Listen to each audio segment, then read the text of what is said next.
창세기 21장 24절부터요 34절입니다. 같이 읽겠습니다. 아브라함이 이르되 내가 맹살이라 하고 아비멜렉의 종들이 아브라함의 우물을 빼앗은 일에 관하여 아브라함이 아비멜렉을 책망하매 아비멜렉이 이르되 누가 그리하였는지 내가 알지 못하노라.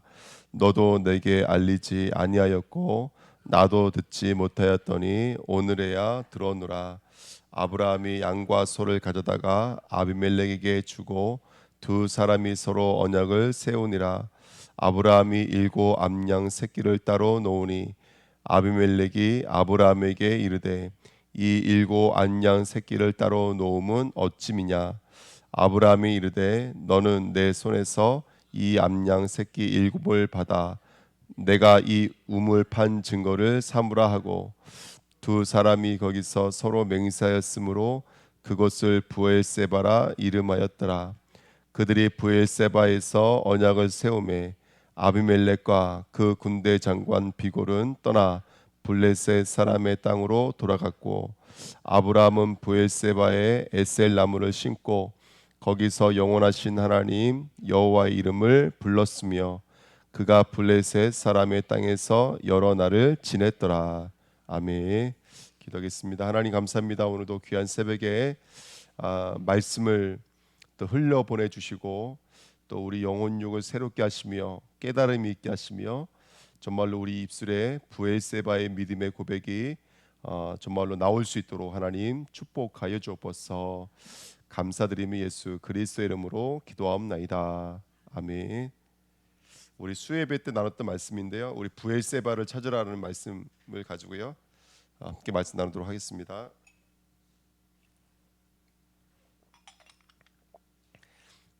마지막 단락 우리가 공부하기 전에 20절에 보면은 그 이스마엘은 어떤 삶이 됐냐면 여러분 아시겠지만 활 쏘는 자의 삶이 됐습니다. 지금도 사단은 우리에게 활을 쏘고 있죠. 활을 쏠 때는 재난과 재앙의 모습이지만 성도에게는 그 재앙 재난까지도 뭘로 바뀌어지냐면 무지개 언약으로 바뀌어지는 게 성도인 줄 믿습니다. 그러니까 문제 같지만 그것이 누구와 나를 연결하고 있는 축복이 되냐면 하나님과 나를 연결하는 축복이 되어지죠. 그래서 여러분 성도들은요 어떤 문제가 생길 때 시험이 생길 때 사실은 너무나 중요해요.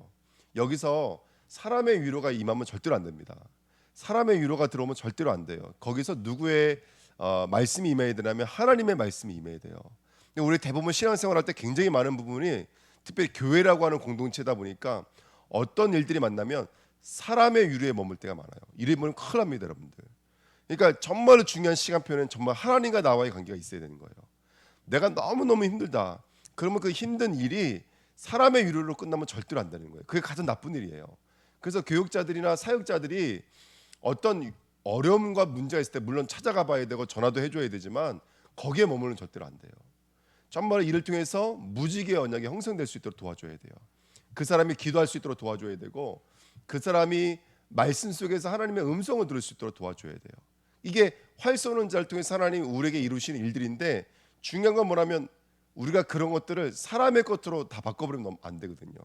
내 제자 만들어버리고 막 이래버리면 안 돼요.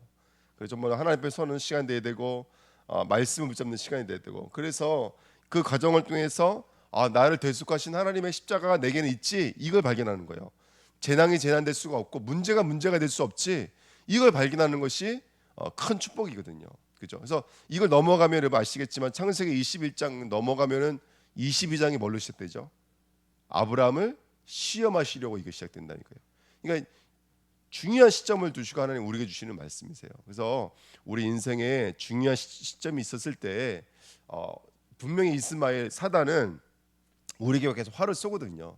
그 활 쏘는 시점에 우리는 무엇으로 나가야 되냐면 이럴 때일수록 언약으로 말씀으로 믿음으로 나가는 시간이 될 줄 믿습니다.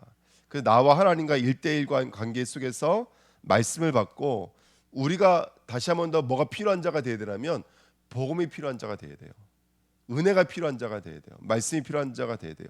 그렇게 나를 확인하고 그게 문제와 사건 속에 하나님의 언약을 발견하는 그런 축복의 시간표가 될 줄 믿습니다. 그래서 이 땅은 어쨌든 율법이라고 하는 것이 죄라고 하는 것이 계속해서 우리에게 활쏘는 역할을 하고 있지만 그리스도의 은혜로 구원받은 우리에게는 그거는 구속사의 역사이고 구속사의 증거가 될 줄 믿습니다. 아멘. 그래서 오히려 그것 때문에 그리스도의 십자가를 깊이 발견하는 축복의 통로가 될 줄 믿습니다. 그런 은혜가 있어야 되겠고요. 2번입니다. 근데 그 바란 광야에서 이스마엘은 그렇게 바란 광야로 쫓겨났을 때 반대편 가나안에서는 어떤 일들이 일어났는지 오늘 이야기가 이제 읽었던 이야기가 바로 그 내용이죠. 그래서 우리는 24절부터 읽었지만 22절부터 읽으면 이런 내용이 나오는데요. 먼저 중요한 건 뭐냐면 오늘 아비멜렉이 부엘세바에 있었던 정말로 그 아브라함에게 쫓아와서 무엇을 요구하냐면 23절에 보시면 아비멜렉이 요구했던 게 다른 게 아니었어요. 우리에게 뭐 하지 말라고요?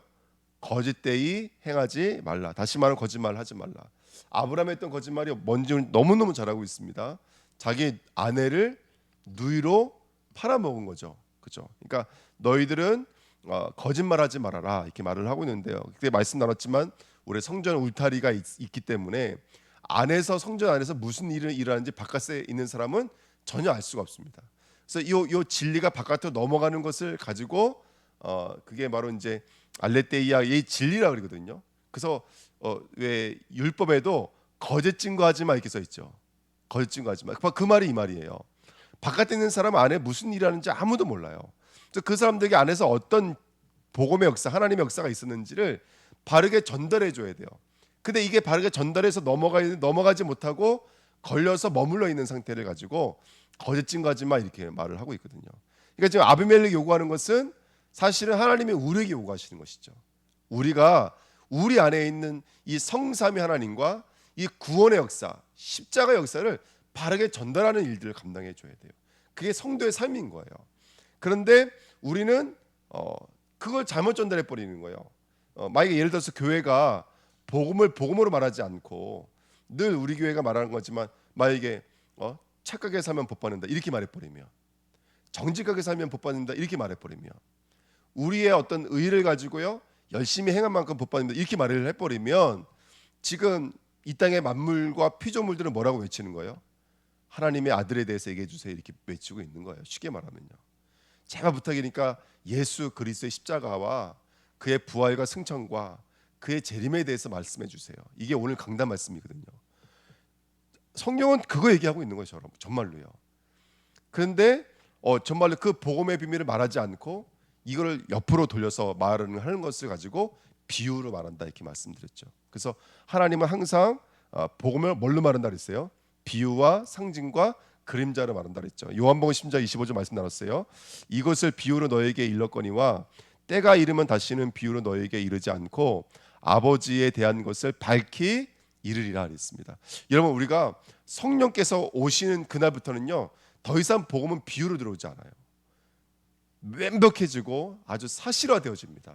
이게 너무나 중요한 거예요. 그래서 우리가 복음을 껍데기로 갖고 있으면 안 되고 우리가 복음을 진리의 내용으로 가지고 있어야 될 줄 믿습니다.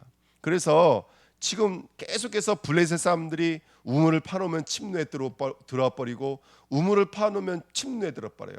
지금 교회에 계속 사단은요 이 복음의 진리를 침노하는 자로서 지금 그렇게 이스마엘을 활쏘는 역할을 하고 있는 거잖아요. 근데 우리는 오히려 하나님의 나라가 우리 안에 침노에 들어오고 있는 줄 믿습니다. 이게 성도와 불신자의 차이점이에요. 불신자들은 믿지 않는 사람들은 침노하는 자의 삶을 사는 거예요.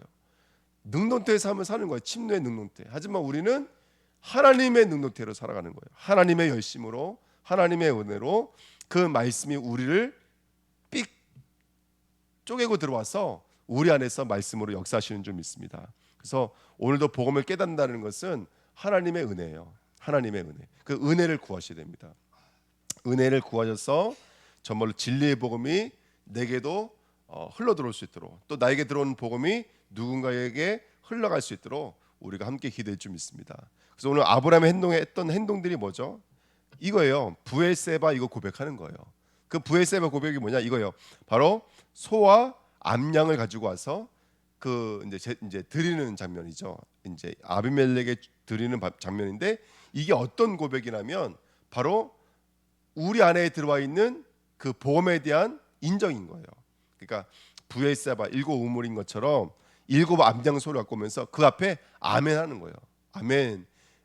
나에게 주신 하나님의 복음은 일곱 암양이 상징하고 있는 흠 없는 바로 예수 그리스도를 하나님 만물 속에 담아두신 줄 믿습니다. 아멘 하는 거예요. 지금요. 간단히 말을 하면 그게 일곱으로서의 고백입니다. 그래서 일곱 말씀 나눴지만 여러분들 모든 말씀이 일곱이는 말씀이라고 그랬죠.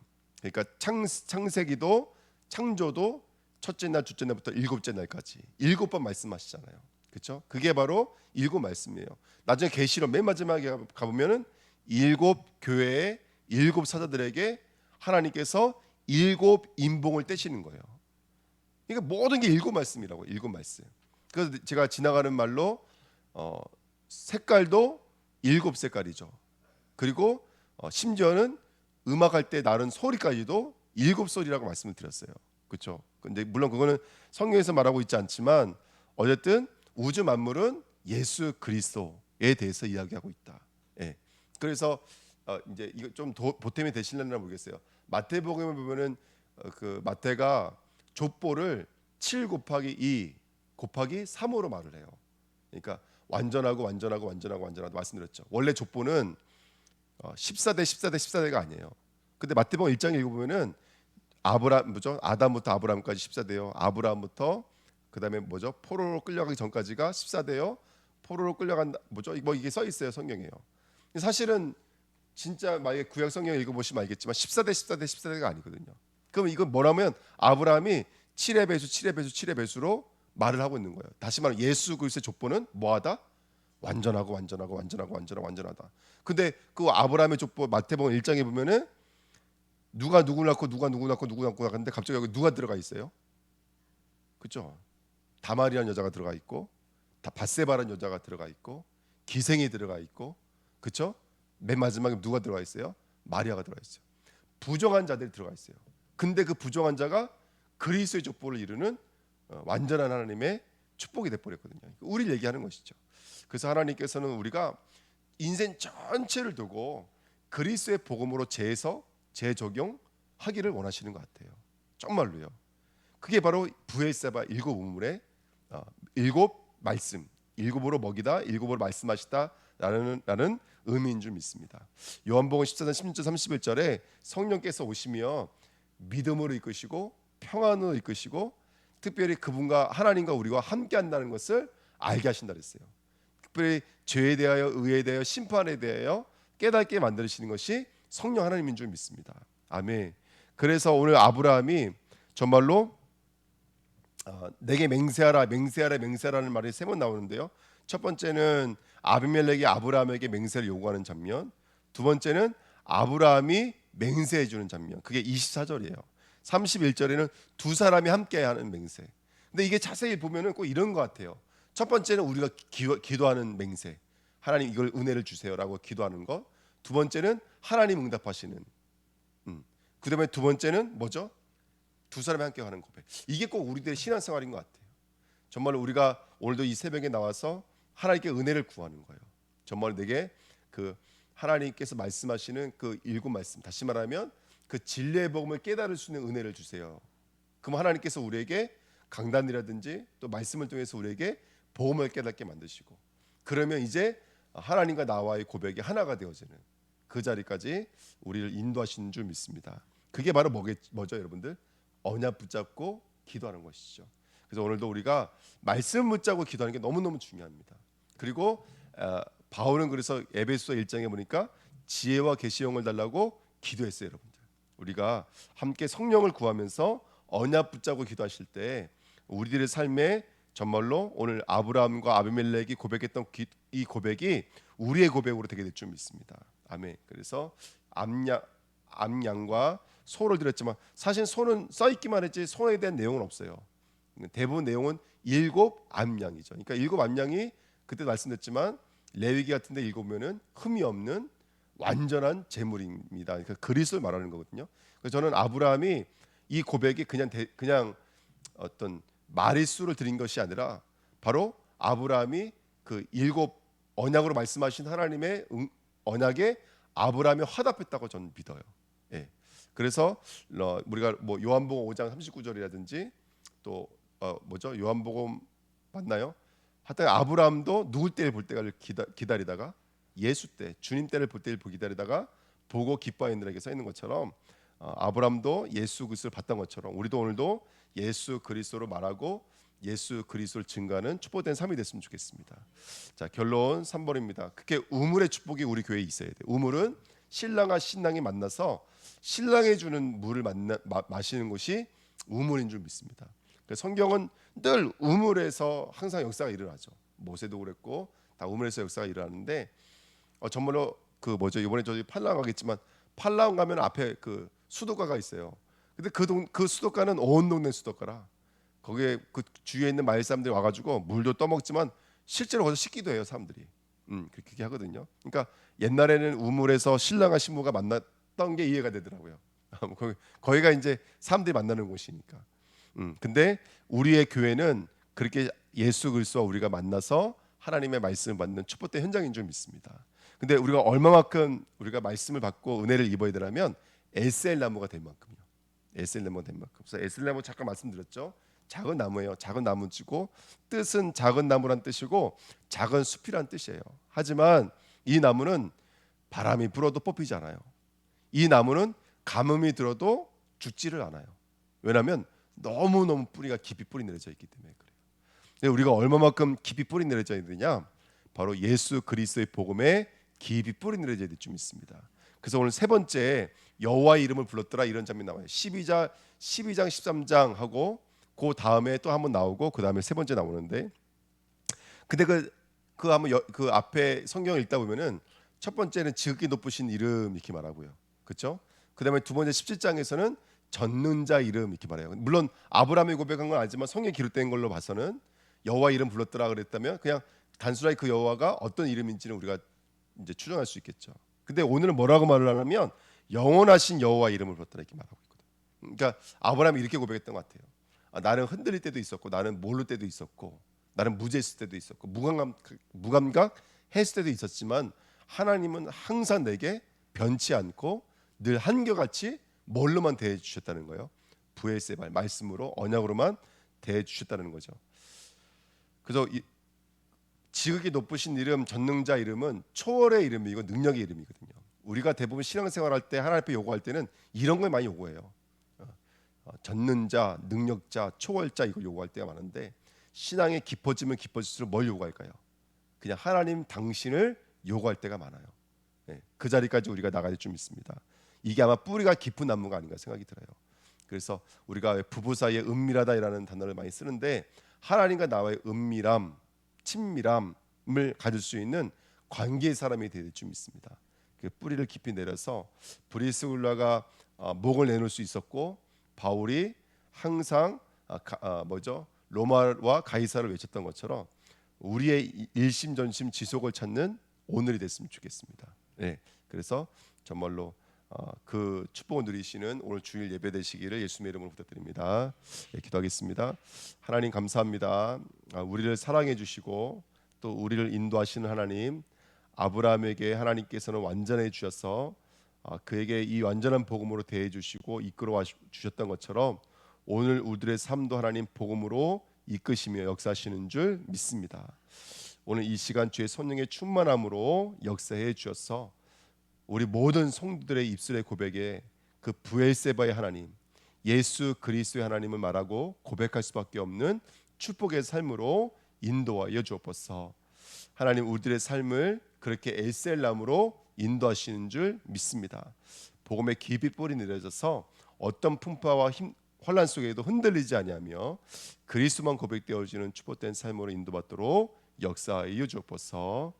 감사드리며 예수 그리스도의 이름으로 기도하옵나이다. 아멘.